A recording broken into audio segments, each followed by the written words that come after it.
Hello, my scholars and saints. I hope that you are well.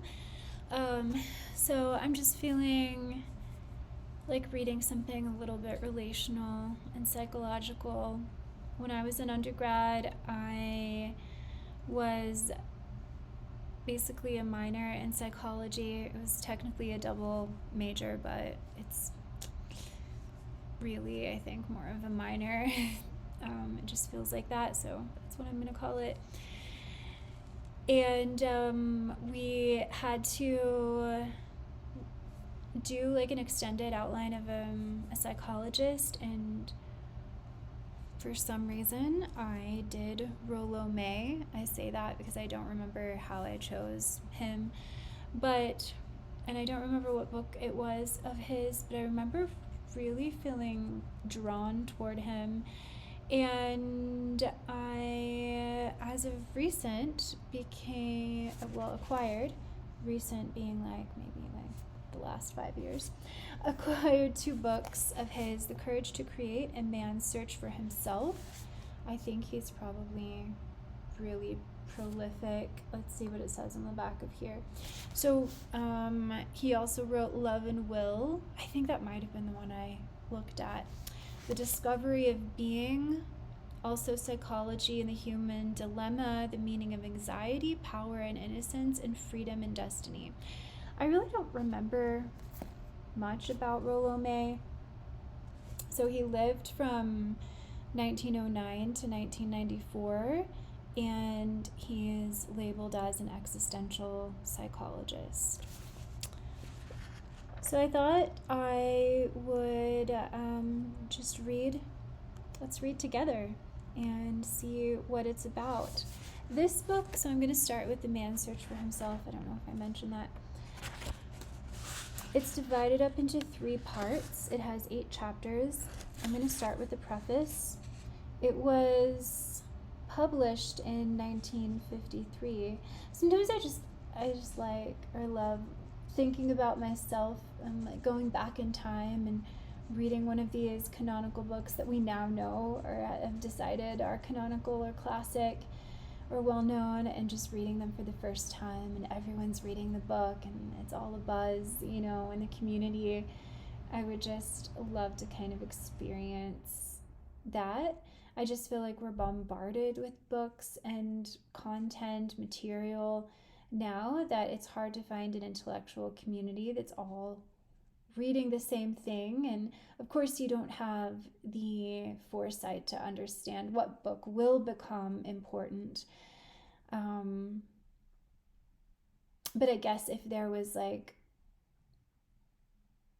a person, a philosopher, a thinker that everyone was already kind of in love with, and then the buzz of a new book that comes out, I guess we have that in philosophy, right? I mean, every time Zizek comes out with a book, or for some of us, Byung-Chul Han, etc. So we kind of have that, but are we connected with each other?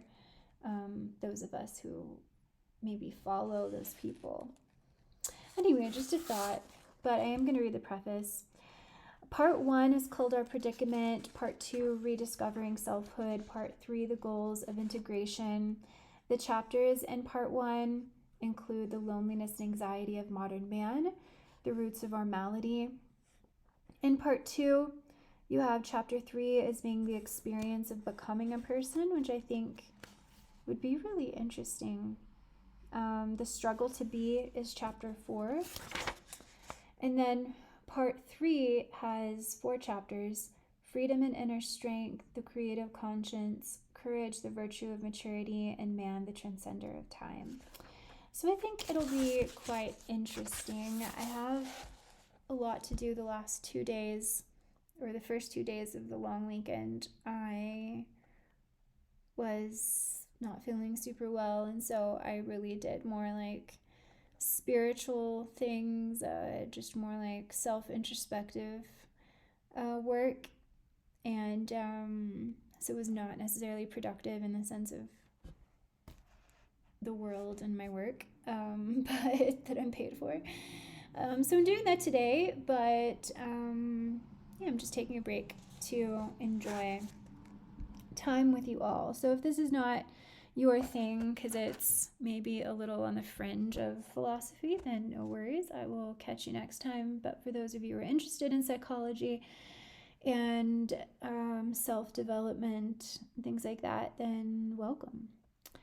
All right, so the preface. One of the few blessings of living in an age of anxiety is that we are forced to become aware of ourselves. When our society, in its time of upheaval in standards and values, can give us no clear picture of what we are and what we ought to be, as Matthew Arnold puts it, we are thrown back on the search for ourselves. The painful insecurity on all sides gives us new incentive to ask, is there perhaps some important source of guidance and strength we have overlooked? I realize, of course, that is so great, actually. That's great. I hosted a philosophy talk, and I titled it, How Can Philosophy Help Us in Our Human Condition or Predicament? That would have been a great paragraph to start out with. Of course, I didn't have a microphone, and there was quite a few people. I kind of felt like Socrates making like a 360 around the room and trying to like get everyone, talking and questioning and things like that. I realize it sounds kind of narcissistic to compare myself to Socrates. It's not what I was doing. It was just, I didn't have a microphone. It wasn't me talking. It was me like facilitating discussion and questioning and repeating other people's answers. And it was like a forum. So it's just the structure. I don't think that much of myself. All right, let's go on. I realize, of course, that this is not generally called a blessing. People ask rather, how can anyone attain inner integration in such a disintegrated world? Or they question, how can anyone undertake the long development towards self-realization in a time when practically nothing is certain, either in the present or the future? I mean, some people might read this and think, can we relate to it being a perspective that's, this is 2023, 70 years ago, over 70 years ago. But I think we might still feel like that today, and we might be surprised that people in the 50s felt like that. Most thoughtful people have pondered these questions. The psychotherapist has no magic answers. To be sure, the new light which depth psychology throws on the buried motives which make us think and feel and act the way we do should be of crucial help in one's search for oneself. But there is something in addition to his technical training and his own self-understanding which gives an author the courage to rush in where angels fear to tread and offer his ideas and experience on the difficult questions which we shall confront in this book. I mean, Byung-Chul Han might say that this is exactly the problem, this tendency that maybe started, among others with Rollo May in 1950. What was it, 3? Yeah. Because searching for the self sounds very individualistic, I think, and just, Han's favorite word, narcissistic. I know I've already used that word once, but I'm also watching a lot of YouTube videos on it, so it's on my mind. But I don't know. I mean, I think that advice and emphases are not going to be relevant to everybody.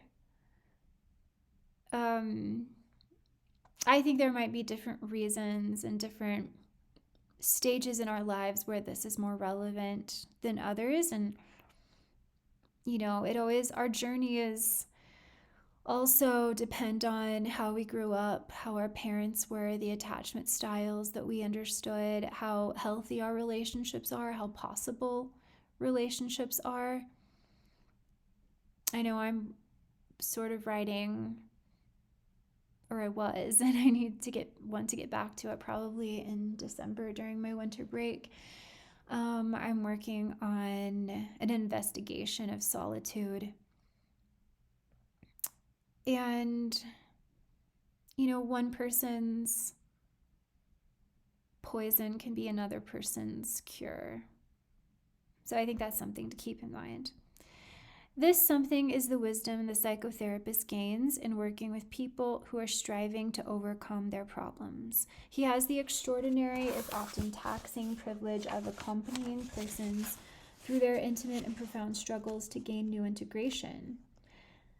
That's an interesting thought, integration. I was on the Psyche podcast last week and we were talking about Byung-Chul Han's book on Zen Buddhism, and we got into a little small part of our conversation was about the self, and we were trying to figure out, how does Buddhism really see non-attachment and the no self, the idea of anatta?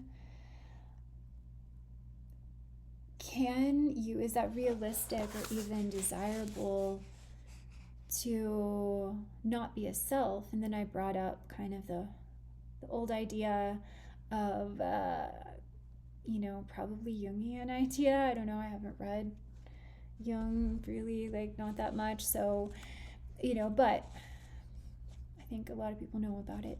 The self with a lowercase s and then the self with a capital S. Maybe the self with a capital S is your essence, and it has to do with the collective and the universal source of divinity that we return to, and the self with a little s is the ego that we need to transcend.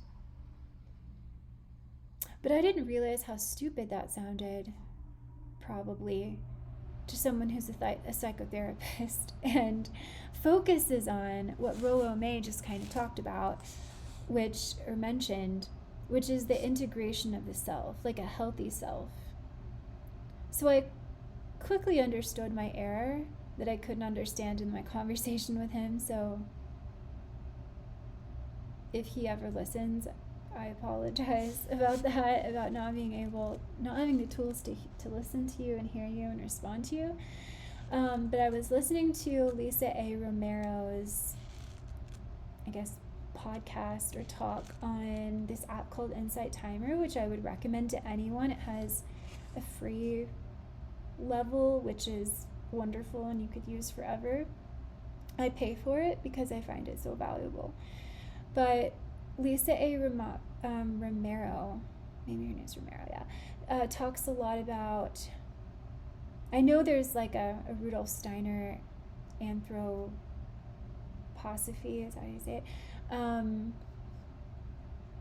person named Lisa Romero, but this is Lisa A. Romero, and she talks a lot about codependency, which I think is a super interesting thing to learn about. She talks about just growing up with parents with either alcoholism or narcissism, narcissistic personality disorder, to be specific, just emotional neglect and an emotional enmeshment when the child becomes the source of supply for one of the parents' emotional needs, and how that affects self-development and the self. And so she was talking about, to get to the point, what I gleaned from her is she was talking about how there is a healthy self, a healthy ego, and a potentiality for a non-healthy ego. So the ego doesn't have to be seen as all bad, or the self with a lowercase s doesn't have to be bad, something that we were transcending, which I think was what I was maybe thinking Buddhism was saying. So I was trying to figure out and explain and endorse in that conversation. But Lisa Romero just spoke about the self with a lowercase s in such a lovely way that it made me think, yeah. And then when people say something like, and Lisa Romero says this, she says, everyone needs a dose of healthy narcissism. If we think about Narcissus in the Greek myth, kind of admiring and, looking at himself in the reflection of the lake, isn't that the myth, the story, to look at it again, but, but it could everything, it can go to a self-destructive extreme, and then you can like be so focused you fall into the lake, right? So but I think that's really revelatory, especially for me as someone who feels that she has had experience with people who have narcissistic personality disorder, at least that's my best guess, and have been negatively affected by that. To hear narcissism, like that word used in a positive way within a limit, I think is really helpful and liberating as well, because we all do need what that might mean, right? Some of us maybe don't need help with our self-worth, but other people who have not had the opportunity when they were a child, an adult, and sometimes that abuse and that dynamic still continues into adulthood, the 30s and 40s. Because when you're talking about parents who have narcissistic personality disorder or something like that, if they have anything, a situation where they just can't change, they refuse to change, then it's going to go on unless, the adult child just like departs from that completely. So in those cases, I think it is important to talk about developing the self and focusing on the self. So if we need to work on, if a psychotherapist, as Rollo May has to work on, as he's talking about integration, then how do the parts of us that are a part of us, that belong to us, get disunified and disintegrated in order to need to come back? In my world mythology class last week, we were talking about the Egyptian Book of the Dead and the concept of the afterlife. And, there are spells and rituals and amulets that are put in burial coffins, burial chambers, to help the deceased, all the parts reunify, because a part of death is disintegration and disunification. But I guess it happens in life too. And dull indeed would be the therapist who did not get glimpses into what blinds people in our day from themselves and what blocks them in finding values and goals they can't affirm. Alfred Adler once said, referring to the children's school he had founded in Vienna, the pupils teach the teachers. It is always thus in psychotherapy. And I do not see, maybe I didn't do Rollo May. I did learn about him, and I did take to him. There was someone else, because that just reminded me of the idea of like student-centered teaching and client-centered therapy. Who was that? I think his name was Carl Rogers, maybe? Okay, anyway. And I really liked that. I thought that was fascinating. And I do not see how the therapist can be anything but deeply grateful for what he is daily taught about these issues and dignity of life by those who are called his patients.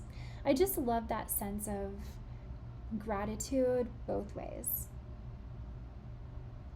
I am so grateful to my colleagues for the many things I've learned from them on these points, and to the students and faculty of Mills College in California for their rich and stimulating reactions when I discuss some of these ideas with them in my centennial lectures there on personal integrity in an age of anxiety.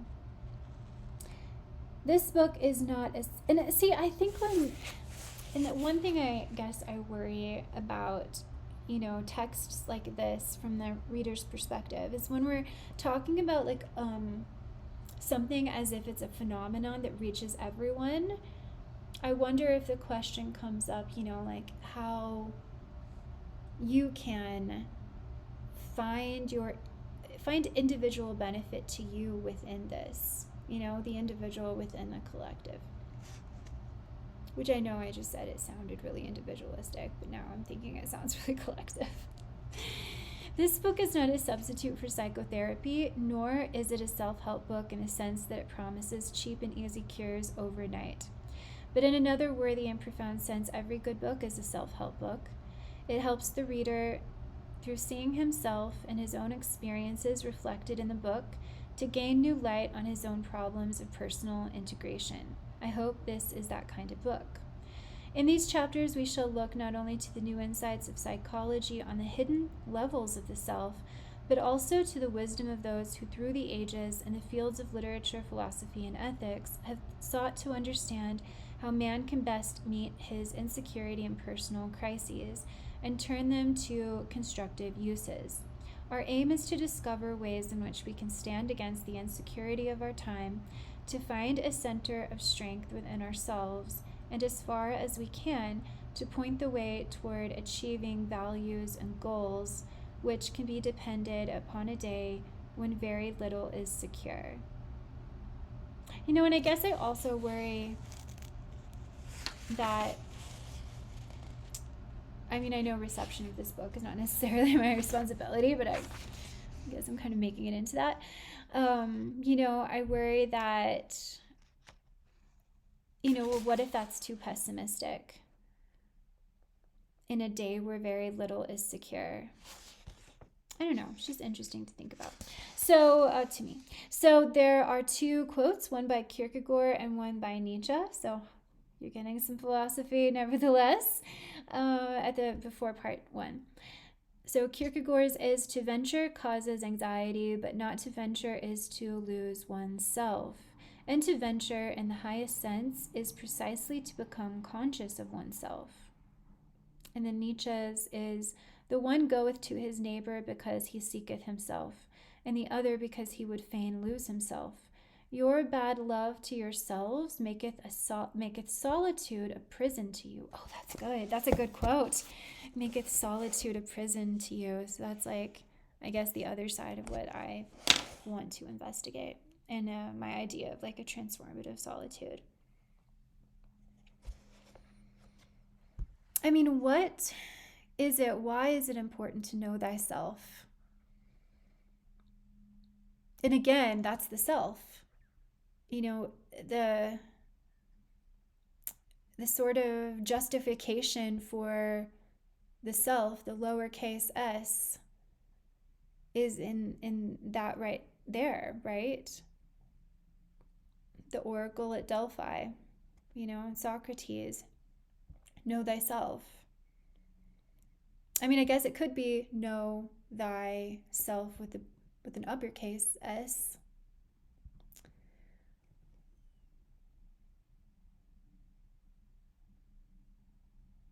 I think it has to do with authenticity. I remember when I was in high school, I was so preoccupied with the question, I guess, what is authenticity? How does one become an authentic person? I was watching this YouTube video by, can I find it? Oh yes, okay, thank you. Because I'm in the middle of watching another one of his videos. Darren F. McGee, and I don't know who he is. He is a practicing counselor, psychotherapist, and clinical supervisor. Okay, good. He was talking about, I don't know, I just found his channel, but he was talking about how to be authentic is to be a person that other people can't control or manipulate. And this was specific to narcissism and dealing with narcissistic personalities. And the narcissist hates that because it's what the narcissist cannot be. And I was thinking about that. I was well, why does being susceptible to people manipulating you and controlling you make you inauthentic?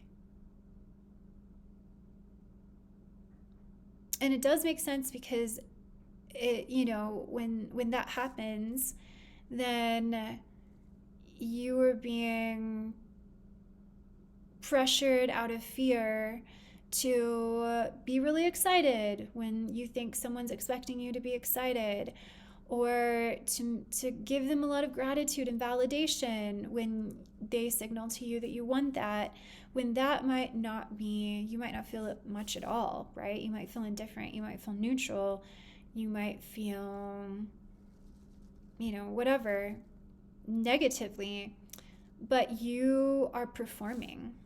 They snap their fingers and then you're the performing monkey or whatever it is. And so that makes sense. I would have never come up with that when I was younger, or maybe even now. But it's such an interesting way to think about authenticity. So I think actually I'm going to end there and do another video starting with the first chapter, because someone requested that my videos be 25 minutes or 20 minutes, and it's about that. So maybe shorter conversations are better. But I would leave you with the question, because I would love to hear everyone's answers. What do you think it means to be an authentic person? And how do you view the self? Do we still need to work on self-development when we are adults? Do most people do? Or is it just those of us who maybe had stickier childhoods? And if so, how are you doing that? Thanks, everyone. See you next time.